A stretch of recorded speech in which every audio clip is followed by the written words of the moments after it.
You're listening to Commissioning Conversations, the podcast brought to you by Broadcast Intelligence.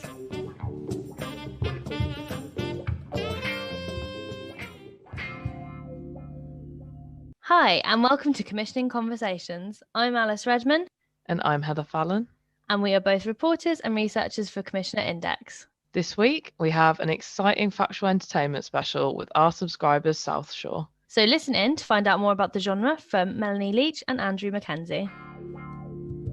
Hi Alice, we're back, and I was so thrilled to speak with this week's guests. They're relatively new to the scene, but they've been doing some really great work in Factual Entertainment. Yeah, it was so great chatting to South Shore. Obviously, Andrew and Mel are industry veterans, but the company themselves are new, and they've managed to just do so much great stuff in the past year that they've been, year and a bit that they've been around. It was great chatting to them and getting an overview of the genre and also kind of what they're up to at the moment. Yeah, they're both super lovely, so hopefully everyone will enjoy. And for those of you who are interested in learning a little bit more about FactEnt, our report, The Future of Factual Entertainment, is still available at broadcastintel.com, just for a cheeky plug. It was a great one to produce, really, that report. We spoke to BBC, ITV, Channel 4, UK TV, Sky, Amazon and Netflix, big list there, to kind of really take the temperature of the genre kind of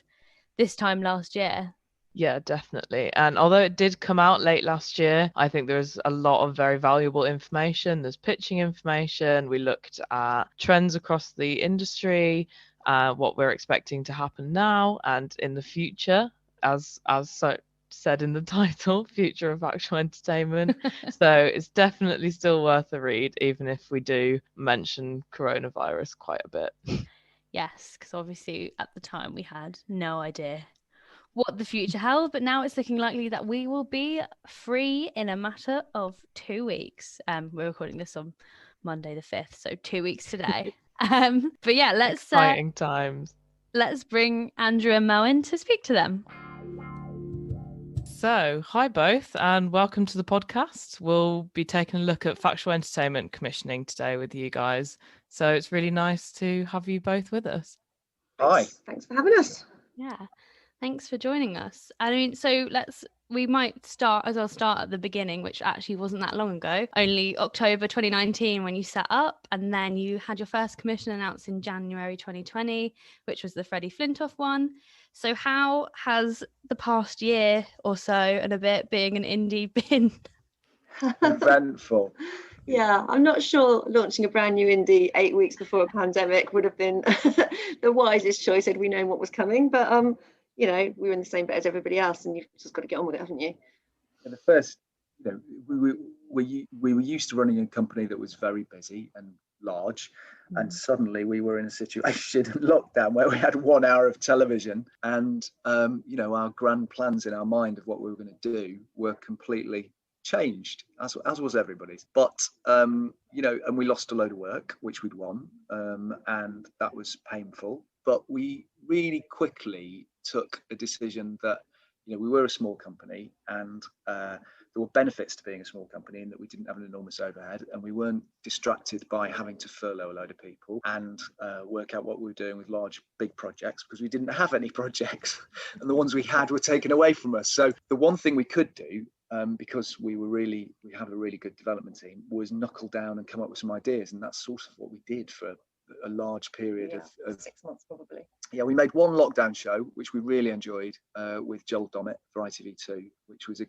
really healthy distraction during those kind of really tough times when everyone was wondering what everyone was going to do, and it was fun to look at the kind of brighter side of life and try and make people laugh when it was very dark times. But apart from that, we just knuckled down and decided, look, let's decide what we want to make. They're not asking for it now, but let's decide what we want to do, and we did do that, and we the result of that 6 months on was a little rally of green lights at the beginning of this year, which was rewarding for the team, but not without its scary moments on the way. Yeah, I mean, I think you guys are smashing it. You've got some good solid commissions under the belt, and as we're kind of focusing on Fact Ent today. We'd really like to get you guys' view on what the current state of the genre is and how it's faring, kind of what direction you think it's going in. It feels really healthy to me, I think. And, you know, it's always the thing that we're asked for, isn't it? It's a perennial, it's never going away. You know, every channel wants a new Fact Ent proposition to play at 9 o'clock, you know, across the board. And the good thing about that is that you can kind of, you know, if you focus on them, you can develop them. And a good idea can sit on any of those platforms, really. So, you know, a show like Race Across the World, which is probably one of the best examples of, you know, a big Fact Ent smash hit that's landed in the last couple of years. It's a brilliant show. It's going to live brilliantly on BBC One, but it could equally, you know, landed on BBC Two really well. It could have been on Channel 4. It could have lived on ITV. That's the great thing about those really big juggernaut Fact Ent shows. You know, Gogglebox is another one, you know, a brilliant piece of Fact Ent telly that could sit anywhere. And I think for us, that's really important because those are the types of shows that we want to create. That's a big focus for us at South Shore. Yeah, I think Fact Ent is a remarkably resilient genre. That's definitely what we found when we were looking at the genre last year, when we were kind of analysing the state of each of the genres. Fact Ent always managed to stay quite resilient, and also it was something that everyone really wanted to see because it was a really kind of escapist, happy genre that people could sit back and relax to after watching the news. Yeah, and I think what I really always notice about Fact Ent is that it's very adaptable to what's kind of going on. You know, when things are bleak, you can make uplifting Fact Ent. When there's a call for things that need to be a bit more focused on societal issues, you can make kind of I was going to say a darker Fact Ent, but you know what I mean? Kind of like you can do different takes and different shades within the genre because there's so much. I mean, we noticed, you know, throughout the past year or so, there's a lot of celebrity-led mental health journeys and a lot of things about life improvement, home improvement, you know, how to sort out your finances. And I think all of that is kind of resonating with both audiences and commissioners. And I you know, we noticed those trends as well. I think I was talking to a commissioner yesterday, actually, saying a lot of the trends for kind of celeb-led things and DIY was largely by what you could film as well. You know, you couldn't do international Fact Ent anymore.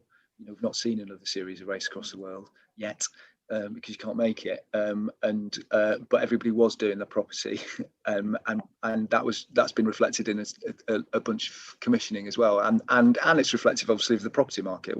Fact Ent is always about representing contemporary issues, isn't it? In a kind of entertaining way. And the property market is going nuts at the moment.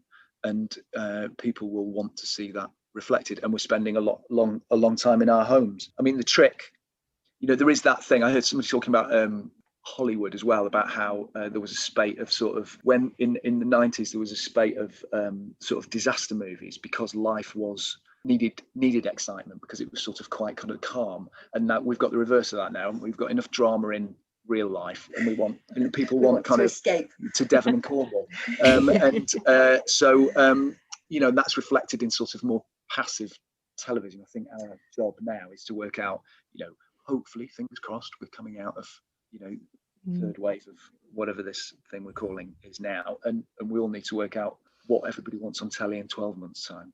I think that desire for escapism as well is reflected in the way that talent are being used in Fact Ent in a slightly different way. There's a lot more, you know, comedians are being used a lot more on Fact Ent formats now, which I think is a really interesting, you know, evolution. So seeing, you know, the stuff that Joe Lycett's doing, or Tom Allen, or, you know, putting Alan Carr on Interior Design Masters, totally transformed that show, you know, and made it into something that just feels very, very warm and, you know, a fun place to be.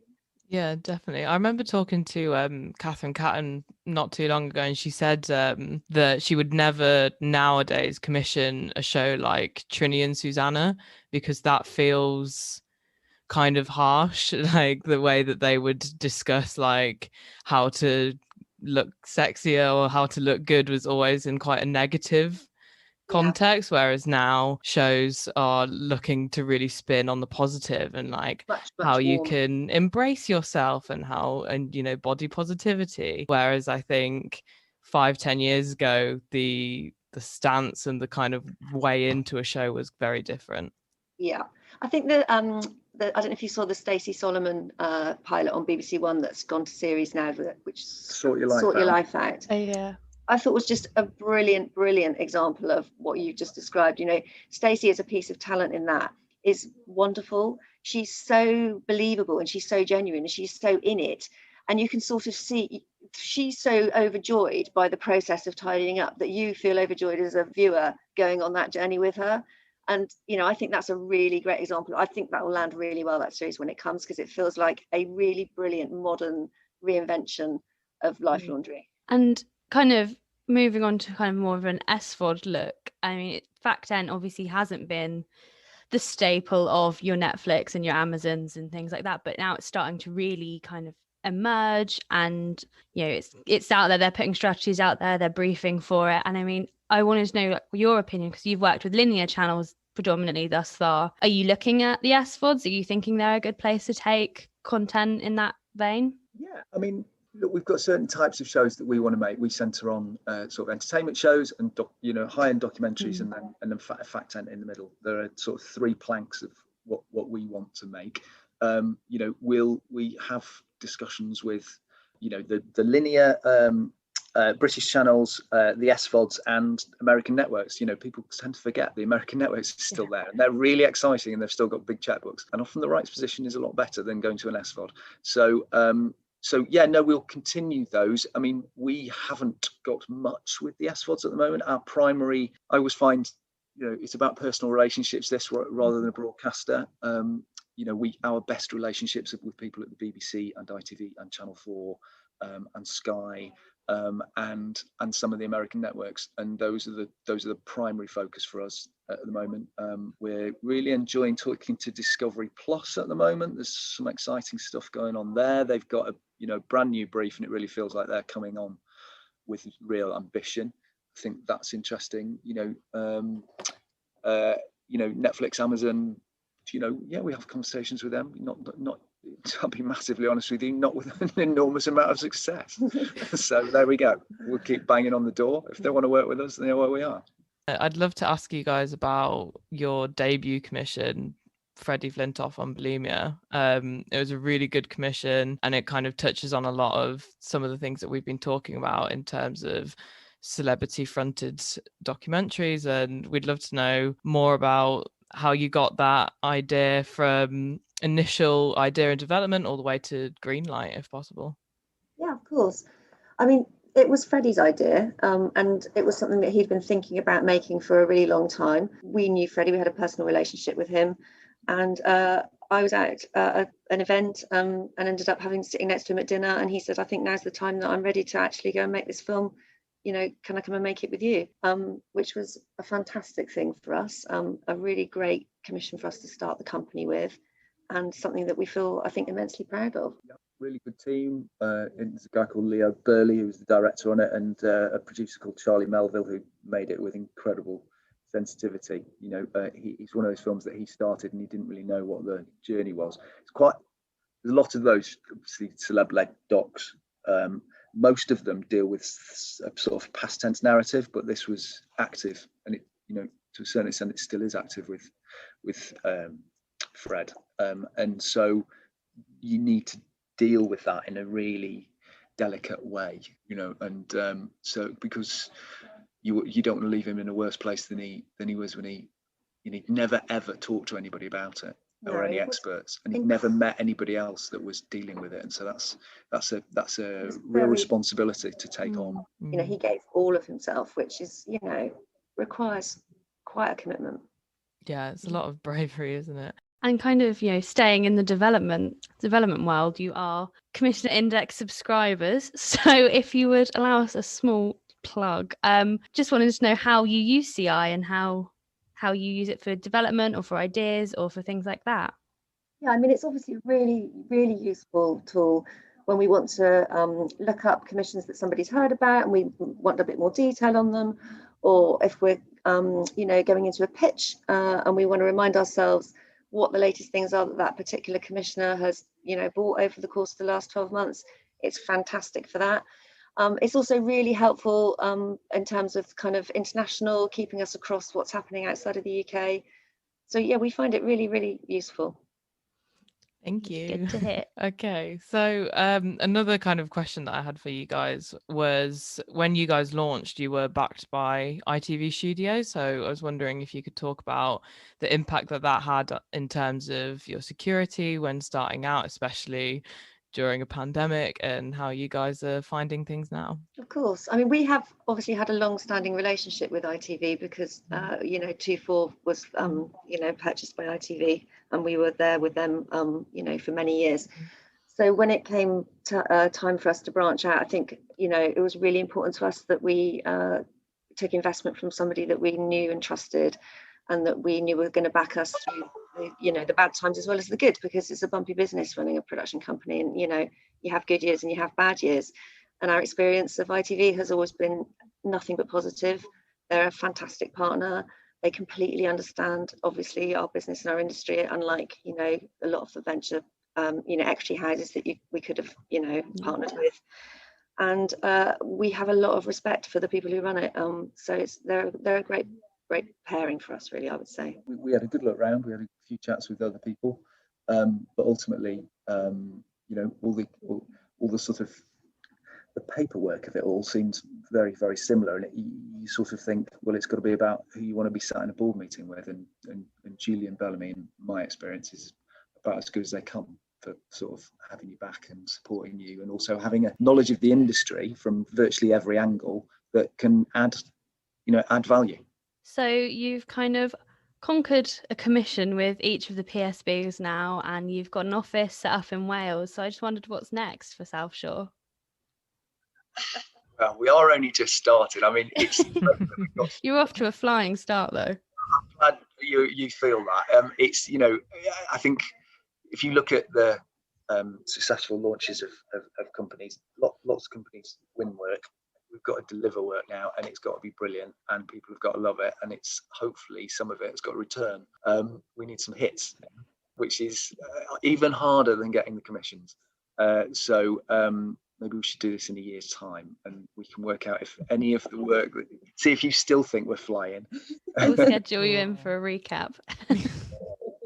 Yeah, it's early stages. We're really enjoying it. We wanted to work. We've enjoyed every step of it so far. The reason we did it is because we'd never done it before. We'd run a big company, but it wasn't ours. We'd never done something from nothing. And the moment we walked into an office and there was a photocopier and the six of us, it was frightening but thrilling. And we thought, this is great. This is great. We're gonna build it literally from nothing, and it might go wrong, but what the hell? Let's give it a go. And so we are, but we're 2 steps up the ladder. We don't feel we still feel like we are very young and very new and still learning loads, and it's thrilling. It's we've got a new sort of enthusiasm and energy and excitement for the industry because we're seeing it from a different perspective, one we've never experienced before. Yeah, it all sounds like a really exciting time for you guys. Yeah, thank you so much for joining us on the podcast this week. No, it's a pleasure. Thanks for having us. If you're interested in coming onto the podcast to chat with us, or if you want any more information about becoming a member of Commissioner Index, we'd love to speak to you. So drop us a line at info@broadcastintel.com, or you can chat with one of us at firstname.lastname@broadcastnow.co.uk. Yep, and we are obviously Alice Redmond and Heather Fallon. And please do email us, because I really enjoy it when people drop us a line for questions and things like that. But we'll be back. We do love a chat, as you can tell by the fact that we love this podcast. But we will be back soon with more. Hopefully we'll be back into a regular schedule for a few weeks. So yeah, until then, bye. Bye.